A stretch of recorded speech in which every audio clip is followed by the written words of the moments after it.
Bienvenue à vous à Sari Academy. L'objectif de cette séance est d'étudier les hacheurs parallèles. Donc, soit le circuit suivant, qui se compose d'une source de tension qui alimente une charge, LE, modèle équivalent d'un moteur à courant continu, T est une diode, K est un interrupteur électronique commandable à la fermeture et à l'ouverture, et unidirectionnel en courant et en tension. Par exemple, un transistor bipolaire ou un thyristor GTO, etc. On commence alors notre raisonnement. Donc, soit le premier intervalle T, lorsque T est compris entre 0 et alpha T. Dans cet intervalle, l'interrupteur K est fermé et la diode T est bloquée.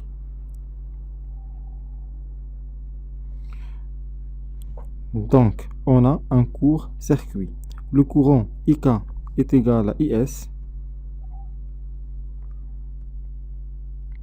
et IT est égal à 0.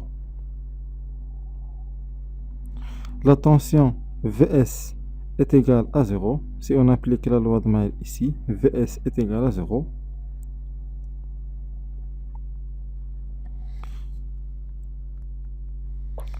Donc, E moins L d de IS sur dt est égal à 0.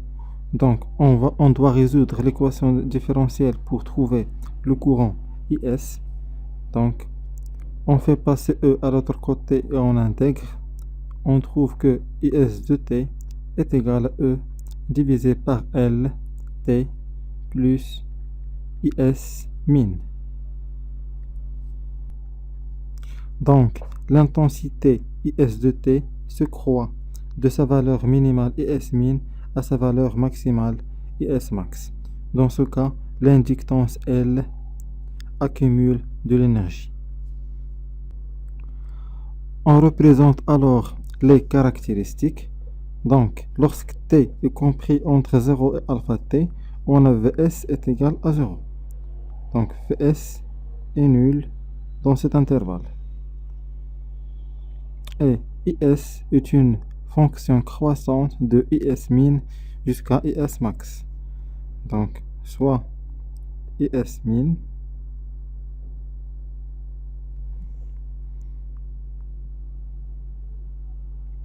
donc le courant se croît de sa valeur minimale jusqu'à sa valeur maximale.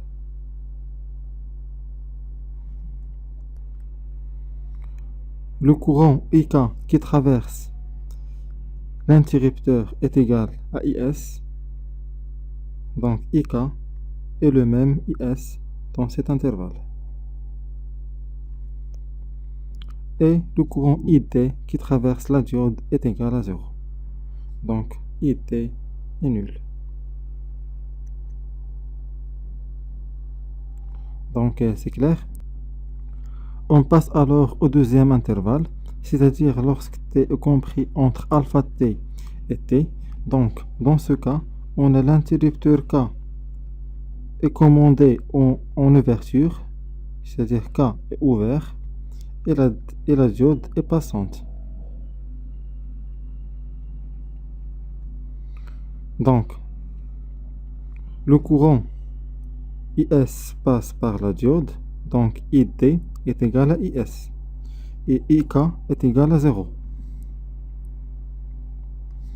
Donc, D est passante, donc ID est égal à IS. Et le courant qui traverse l'interrupteur est nul.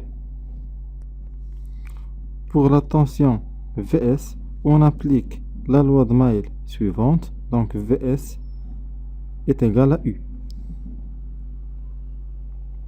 Donc Vs est égal à U. On remplace alors Vs, donc Vs est égal à E moins L d de IS dt est égal à U. Donc, de la même façon, pour trouver IS, on doit résoudre l'équation différentielle.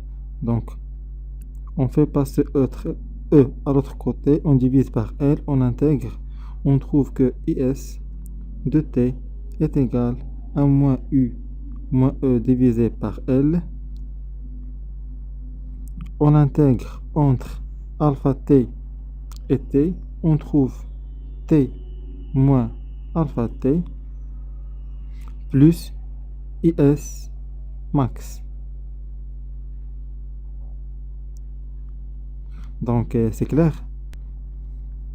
On représente alors les caractéristiques suivantes. Donc on a Vs est égal à U lorsque T est compris entre alpha T et T.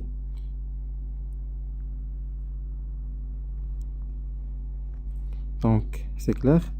On a IS est une fonction décroissante de sa valeur maximale à sa valeur minimale. De la façon suivante.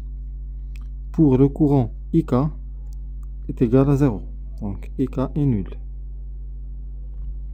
IT est égal à IS. Donc IT est égal à IS. Dans cet intervalle, lorsque T est compris entre alpha T et T.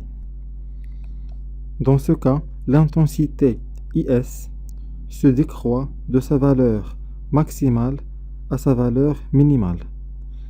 Donc, l'inductance L restitue l'énergie à la source.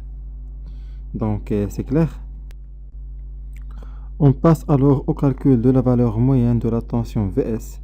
Donc, la valeur moyenne de Vs est égale à 1 sur T, l'intégrale de 0 à T de Vs de T dt. Donc, est égal à 1 sur T, l'intégrale de 0 à alpha T. Dans cet intervalle, Vs de T est égal à 0. Donc, plus 1 sur T, l'intégrale de alpha T jusqu'à T de Vs de T. Dans cet intervalle, Vs de T est égal à U. Donc, U est une constante. Donc, U sur T, on peut la faire sortir de l'intégrale. Donc, il reste T moins alpha T. On factorise par T et on simplifie. Il reste Vs moyenne est égal à U facteur de 1 moins alpha, avec alpha sur le rapport cyclique. Et on a déjà trouvé, en appliquant la loi de Mail, que Vs de T est égal à E moins L de IS dt. Donc, la valeur moyenne de Vs de T et Vs est égale à la valeur moyenne de E, c'est E. La valeur moyenne de la dérivée, c'est 0. Donc, Vs en valeur moyenne est égal à E. Donc, U, donc Vs est égal à U facteur de 1 moins alpha est égal à E. Donc, on a bien calculé la valeur moyenne de la tension aux bornes de la charge et dépend du rapport cyclique alpha. En ce qui concerne l'ondulation du courant, le calcul se fait de la même façon que la HR série déjà vue aux séances précédentes. Donc, notre séance touche à sa fin. Merci pour votre attention et à la séance prochaine.